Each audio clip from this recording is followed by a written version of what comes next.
Good evening. My name is Dr. StrangeJob, and I'm a recovering incompetent. So I talk a bit about that, but I think I'm going to pass on to some other topics. This is a can of Raid, and I'm just going to leave that there, and you can sort of figure out where I may be going with that. Now, Sydney Academy recently held their 175th anniversary. So I've been thinking about Sydney Academy for quite a bit, and made the connection that my current social activism really dates back to when I went to Sydney Academy. Started Sydney Academy back in the early 70s, and the early 70s was a terrific time for a 15-year-old male to be going to high school. It was a time of revolt, a time of revolution. Ban the bomb, no war, feminism, and the most important thing to a 15-year-old male at the time is sexual revolution. So my goal was, when I went to Sydney Academy, that I would become involved with a number of groups that would help me to aspire to become a productive member of the sexual revolution. Anyway, so what happened is that when I went to the academy, I went to the bulletin board outside the principal's office, which shows a list of all the various clubs that you can join. First one I tried to join was called the Black Culture Club. And I thought, I was from the pier, so, I understood that stuff, but in reality, there was a girl that was in the club that I thought was really hot. But problem is, well, you know what? They wouldn't take me. They didn't take me. For some reason or another, they didn't take me. So I was really disappointed and disturbed and upset about this, and so I went back to the board to try to find maybe some other club or something else I could do. And there was a sign that said, today's the last day to apply to transfer to a different high school. Now, by this time, I was still so upset about the whole Black Culture Club not allowing me that word got out about it. And I'd be walking down the hall of Sydney Academy and someone would say, hey, look at the white dude that tried to go to the Black Culture Club. So I felt so embarrassed, so I decided I was going to transfer to a different school. So I went in and I said I want to transfer to a different school, and got to the point where it said, okay, what school do you want to go to? I said, I want to transfer to Holy Angels High School. And he said, well, as maybe you don't know, but Holy Angels High School at the time was an all-girls school. My thinking at the time was that if I were the only guy going to a high school of girls, that my chances of getting laid were considerably a lot better than how I was doing at Sydney Academy at the time. But you know what? They didn't take me either. So I went back to the bulletin board, and I saw this list around on the corner on the bottom. There was a little ad for the newspaper, the student newspaper, and it said they were looking for a layout specialist. And I thought, layout specialist? That's me, right? I mean, as a 15-year-old guy, any job title that had the word laid in the middle of it, that was working for me. So I went to them, and guess what? They took me. Now, the name of the newspaper was called TRIPE, T-R-I-P-E. Now, the definition of TRIPE is writing that is false, worthless, or just plain rubbish. Good title for a newspaper, but that brings me to a little bit of Dr. StrangeJob trivia. Turns out that the first known, actually published article of Dr. StrangeJob was in the first edition of the TRIPE newspaper in Sydney Academy in 1972. So if you have one of those out there, someday they're going to be worth a fortune. But a little bit of a background about the article. We discovered, or someone discovered, that the key that they gave us to the door of the student newspaper office was actually a master key that fit some of the classrooms and labs throughout the school. So one day, what a few of us did is that we went into the chemistry lab, and we borrowed a few beakers, some glass tubings, some stoppers, and a few other things. And we went home and we made, out of all that stuff that we borrowed, a water pipe. Now, during the, I suppose, testing of said water pipe, you all know what a water pipe is, right?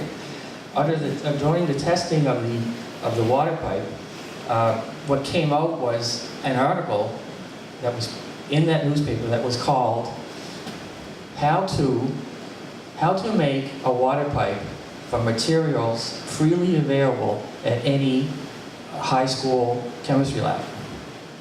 Now, of course, the administration were not very happy about the newspaper or about some of the other articles as well. But we were fortunate enough that we made even a second edition. And the second edition of the newspaper we called New Improved TRIPE, or NIT for short. The interesting thing about the second edition, NIT, was that it was around the same time that there was an actual head lice infestation at Sydney Academy. So that's how why we called it NIT. Now, the administration was particularly peeved that we let this information out. They didn't want people to know about this. And it was actually a bit of a head scratcher to them about how we found this out. Head scratcher, head lice type thing. Ray, listen up, come on, folks, you're just not getting this at all. We found out about the head lice thing because we had a mole. There was a mole in administration that was feeding some of the senior members of the high school newspaper some information. And one day, they told a few people that the next day, the narcs, the police, and the RCMP were going to come into the school and do a locker search because they were concerned that there was there was a lot of use of marijuana in the school. So their plan was that they were going to come in, do a locker search, find some drugs, arrest some kids, throw them out of school, and solve the problem. Okay, now, this was early 70s, so we didn't have Twitter or Facebook or whatever. But we managed to make it known that anybody who maybe perhaps had something inside the locker, that they took care of it. But someone took it a step further. Some students showed up the next day with a bunch of baggies filled with oregano. And they took the baggies of oregano, and we just sort of, put them around different places at Sydney Academy. Like a couple in the cafeteria, in the library, threw a few in the teachers' lounges for the hell of it. And then, to make it even a little bit more fun, what we did is that we rolled up Potenzi joints with the oregano, and we shoved them through the holes in some of the lockers of some of the more stuck-up students at Sydney Academy. Like the ones whose parents were cops, lawyers, and that type of stuff. So anyway, what happened is that at the end of the day, they didn't find any drugs.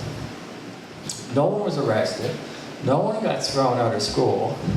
And the administration basically said that Sydney Academy was free of drugs. Little did they know, right? I think they sort of had suspicion that we were involved with it. But when I've been thinking back about those days, and sometimes I wonder how one manages to even survive some of the things they do when they're younger. And I think what happens is that, if our older selves even went back to look or meet our younger selves, we wouldn't even know who we were. We wouldn't recognize ourselves because we've changed so much. As an example, I received a Facebook request, friend request, about 2 or 3 months ago from a lady who said, "I knew you in high school. Would you like to be friends?"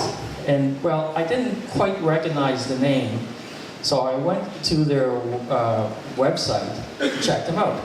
And the website was, well, basically it was a website of a mid to late 50s grandmother, complete with pictures of grandkids, discussions about their nice job, their house in the suburbs. And I'm thinking, holy fuck, I never went to school with any grandmothers.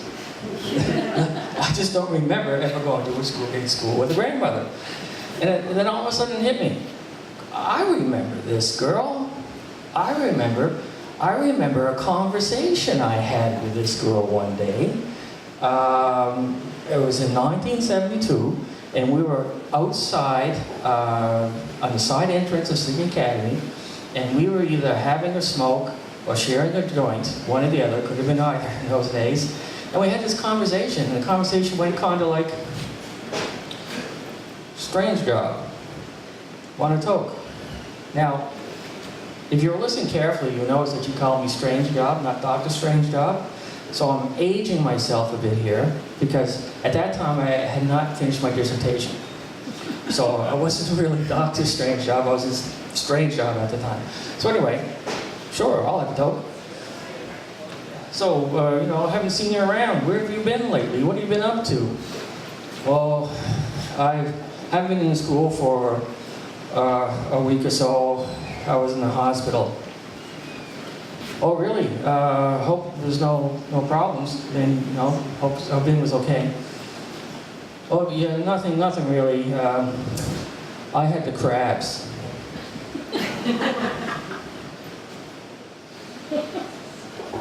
So I'm thinking, sharing a talk with this one, and she just told me she was in the hospital with the crabs. And I'm going, okay, all of a sudden this panic, this sheer panic, this sort of goes through me. Oh my fuck, this girl just told me she had the crabs, and 2 weeks ago she invited me to a party at her place, and oh my god, and oh wait now, I didn't go to that party. Okay, so I collected myself. Crabs. Bummer. But don't they have like a salve or for that type of thing? As you can tell, even back in high school, Dr. StrangeJob was still pretty cool. But anyway, what she told me was, well, what happened was that I couldn't go to the family doctor because my family knew them. So what I did is I went to the store and I got some Raid and I sprayed myself with the Raid. I mean, you can't make shit like this up. This is a true story, right? So, important point right here.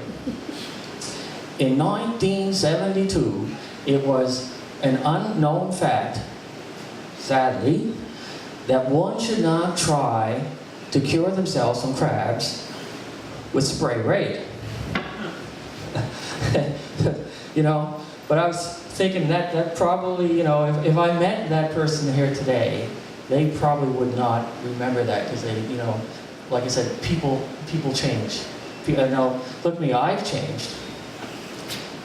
When I was in Sydney Academy, you'd probably find this hard to believe, but when I was in Sydney Academy, I used to be walking around Sydney Academy wearing John Lennon glasses, hair down to my shoulders, and a stupid looking hat.